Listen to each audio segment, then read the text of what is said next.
हाय। कैसे हैं आप लोग? आशा करती हूँ आप सभी लोग अच्छे होंगे। देखो, मैं वीडियो के स्टार्टिंग में ज़्यादा भूमिका नहीं बांधना चाहती हूँ। मैं टू द पॉइंट बात करना चाहती हूँ। तो आज हम एक वीडियो लेकर आए हैं ओके, सूरदास के पद का, जो कर्नाटका सेकंड पीयूसी का जो टेक्स्ट बुक है, सूरदास के पद का दूसरा पद। मैंने फर्स्ट पद का वीडियो ऑलरेडी बनाया हुआ है। सेकंड जो पद है ओके, उसको बहुत इंपॉर्टेंट है चिल्ड्रन। एग्जाम में 4 मार्क्स आने की इससे पॉसिबिलिटी है। ससंदर्भ भाव स्पष्ट कीजिए में, ठीक है। तो मैं इसको पहले पढ़ रही हूँ, इसको मैं उसके बाद मैं इसे एक्सप्लेन करूँगी।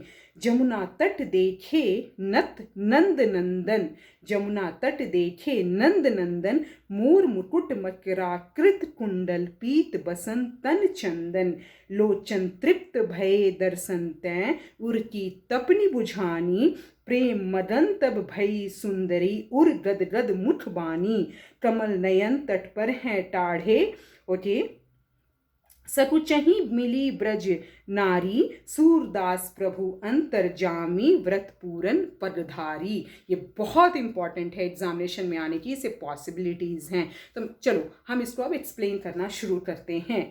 तो इसमें सूरदास जी क्या कह रहे हैं? इसमें सूरदास जी कह रहे हैं कि श्री कृष्ण भगवान जमुना नदी के किनारे खड़े हैं। ध्यान से सुनना, श्री कृष्ण भगवान, तट मतलब किनारा, जमुना नदी के किनारे, यमुना नदी के किनारे खड़े हैं, ठीक है। नंद नंदन मतलब श्री कृष्ण भगवान यमुना नदी के किनारे खड़े हैं। उन्होंने अपने सिर पर मोर का मुकुट पहना हुआ है। उन्होंने अपने सिर पर मोर यानी पिकॉक का क्राउन पहना हुआ है ओके, और उन्होंने कानों में कैप्रिकॉन के आकार का कुंडल पहना हुआ है ओके। उन्होंने पूरे शरीर पर पीत बसन तन चंदन, उन्होंने पूरे शरीर पर पीला वस्त्र पहना हुआ है ओके, और उन्होंने अपने शरीर पर चंदन का लेप लगाया हुआ है ओके। चंदन यानी सैंडलवुड, उन्होंने चंदन का लेप लगाया हुआ है, उसका पूरे बॉडी में उन्होंने लेयर लगाया हुआ है ओके। फिर सूरदास जी कहते हैं कि श्री कृष्ण का ये रूप देखकर लोचन तृप्त भये दर्शनते। सूरदास जी कहते हैं कि श्री कृष्ण भगवान का ये रूप देख करके सबकी आंखें तृप्त हो जाती हैं, सब खुशी में झूमने लगते हैं कि श्री कृष्ण भगवान कितने खूबसूरत लग रहे हैं, उनका रूप कितना मनमोहक लग रहा है ओके। और सूरदास जी कहते हैं कि गोपिकाओं को ऐसा महसूस हो रहा है, उर की तपनी बुझानी यानी उनके हृदय की जो प्यास है, एक जो तड़प थी श्री कृष्ण भगवान को देखने की, वो पूरी तरह से समाप्त हो रही है। उर की तपनी बुझानी यानी गोपिकाओं को जब श्री कृष्ण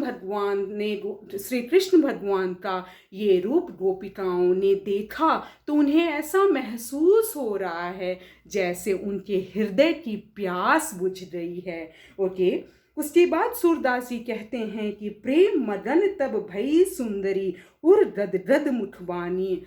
फिर सूरदास जी कहते हैं कि प्रेम में, श्री कृष्ण के प्रेम में सारी गोपिकाएं जो हैं वो डूब जाती हैं, उनका हृदय खुशियों से मचल उठता है, उनका हृदय जो है वो यानी हार्ट जो है वो यानी मन भी आप कह सकते हैं, खुशियों से झूम उठता है, और वो इतना ज़्यादा खुश हो जाती हैं कि वो स्पीचलेस हो जाती हैं। जब हम कोई चीज़ कि हम जो एक्सपेक्टेशन नहीं करते हैं वो चीज़ हमें मिल जाती है तो हम स्पीचलेस हो जाते हैं। तो वही सूरदास जी कहते हैं कि गोपिकाओं का हृदय इतना ज़्यादा खुश हो जाता है कि वो स्पीचलेस हो जाती हैं ओके, यानी वो अवाक रह जाती हैं, शॉक्ड हो जाती हैं, सरप्राइज्ड हो जाती हैं श्री कृष्ण के इस खूबसूरत से रूप को देखकर ओके। फिर सूरदास जी कहते हैं कि